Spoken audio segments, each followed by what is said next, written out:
Jeffrey wants to increase his testosterone. I must have naturally low levels, and that's why I'm not seeing any progress in the gym. That's a cope, Jeffrey, and you know it. Don't go for the second slice of pizza. Oh, come on, Jeffrey. With a diet like that, habits like this, and this kind of mindset, well, of course you're gonna have low testosterone, Jeffrey.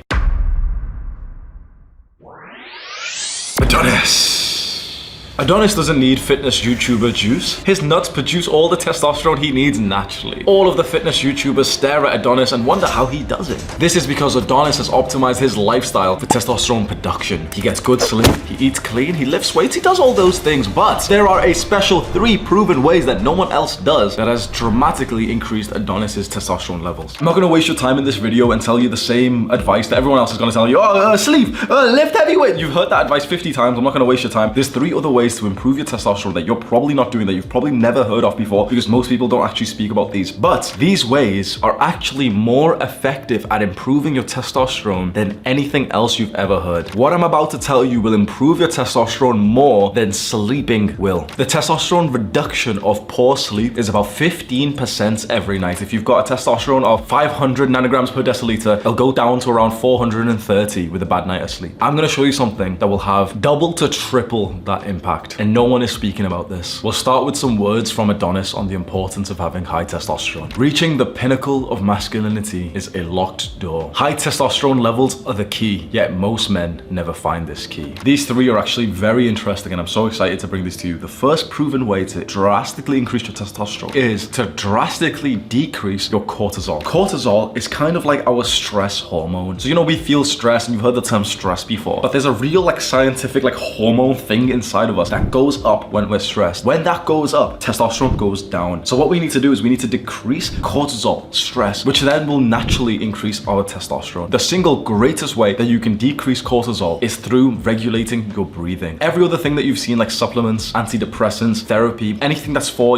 stress, it's all a secondary tactic that you can use. The primary tactic for improving your health, and especially for lowering stress, is to breathe correctly. Most people are shit at breathing. I will say this again. You are shit at breathing. You suck at breathing so much that it's decreasing your health, and this is one of the most important things that I could tell you. The correct way to breathe is solely through your nose, never through your mouth. The modern world isn't set up for us to breathe correctly, so there's a lot of public speaking. For example, for me, I'm a public speaker in some sense, and when you're speaking, full sentences, and you've got a speech to give to someone, you naturally breathe from your mouth. Every breath that you take from your mouth destroys your health more than you realize. You need to breathe from your nose, and you know what? There's a large proportion of people who can't even breathe from their nose because it's always blocked. If that's you, this is gonna seem really weird, but the way to unblock your nose isn't any of the bullshit, do this thing, it's not any of that. The way to unblock your nose is just to use your nose as much as you can without aggressively fighting how blocked it is. So don't be sat there what you're gonna do is just breathe silently from your nose as much as you can. However much you can breathe from your nose is kind of like how much you should breathe from your nose. Most people have breathed so much from their mouth, or they've over-breathed so much from their nose, and now their nose is blocked. Your nose almost works like a muscle, and the more you use it, the more that you'll actually be able to use it. When I first learned this, my nose was always stuffy, and I always had a runny nose, and I thought that was just me. I thought, I just constantly had a fucking cold. It turns out that I just detrained my nose to actually be able to breathe. I started prioritizing nasal breathing throughout the day, and now it's improved significantly. That's the first and major step to improving your breathing, which will then lower your cortisol, which will then increase your testosterone. And then the second thing that you can do is a breathing exercise. What we'd like to do is slow down and calm our breathing as much as possible. And we do this through something called deep breathing. I have a 10-minute video, which is a deep breathing follow along. So you literally just stick on the video and follow along to what I say. It'll be linked as a card and in the description. Go follow that every single morning and every single night, and you will actually feel a decrease in the stress that you've been carrying in your body, which then will increase your testosterone. You can get up to a 50% increase in your testosterone with this deep breathing exercise. Number 2, sunlight. Now, you've probably heard of so many guys in the testosterone space tell you to supplement vitamin D, and that's pretty good advice, but the reason why we have to supplement this little pill is because we're not getting enough sunlight anyway. I'm very fortunate now that I've moved to UAE, I've moved to Dubai, and it's literally sunny every single day. The best thing that you can do is be out in the sun for as many hours as possible. You can't really overdo it in the sun. You know all those shitty products about sun cream, and all the sun cream just gives you cancer, and I don't know if that's a conspiracy theory, but literally imagine primal natural humans. Were they putting on sun cream?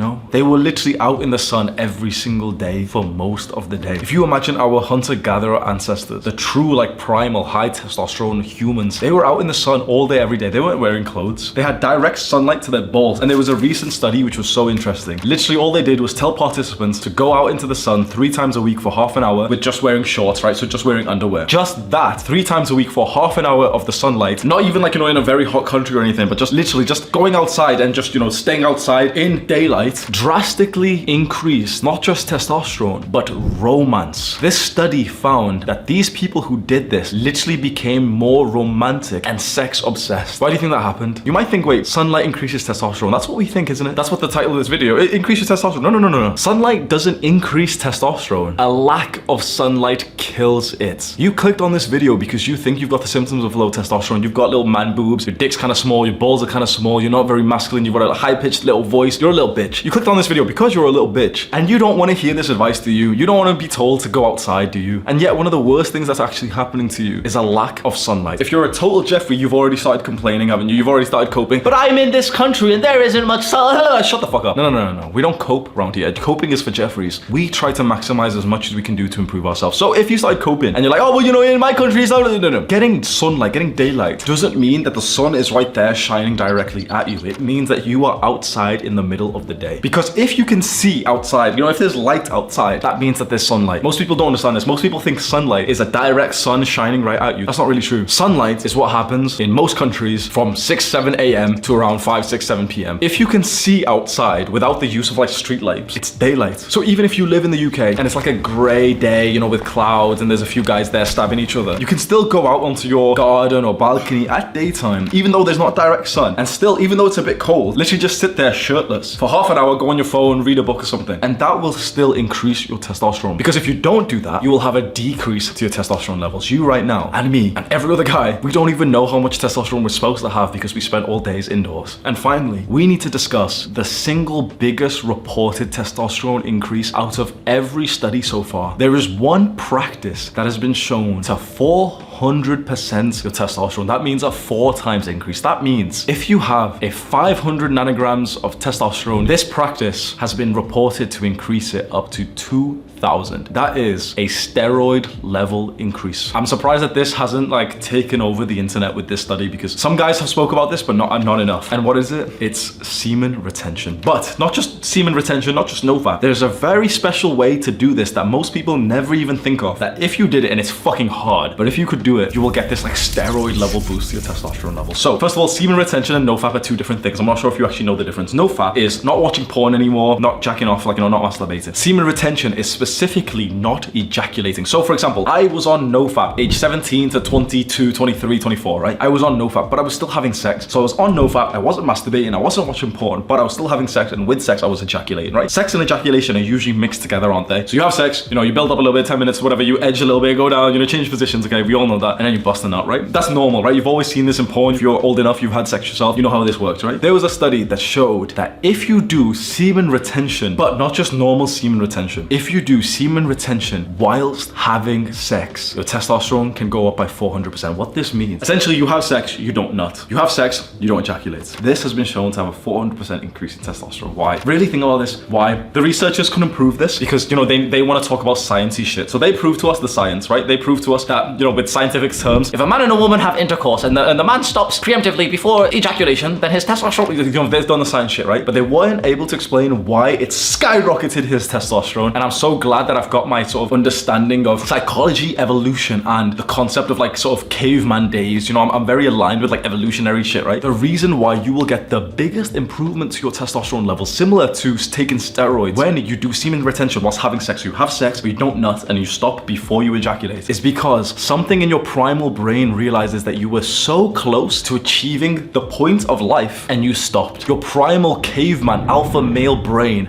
gets turned on and starts to think, fuck, Everything of our lives was to get us to this moment, to ejaculate, to reproduce. That's the whole point. That is the mission of a species. Why did we stop when we were literally right there? Maybe there's enemies. Maybe it's not safe. There's got to be a reason why our brain's thinking this. So let's pump him full of testosterone. Let's make him 4 times as strong, 4 times as masculine. That is the single greatest reported increase of testosterone ever. And almost no one's talking about this. I explain more about this semen retention thing in my alpha male sex course. It's linked in the description next to the 3 bedroom mistakes that you're making. Go click on that link right now. Click and watch this full masculinity guide. Do the hard work, especially when you don't feel like it. Mwah.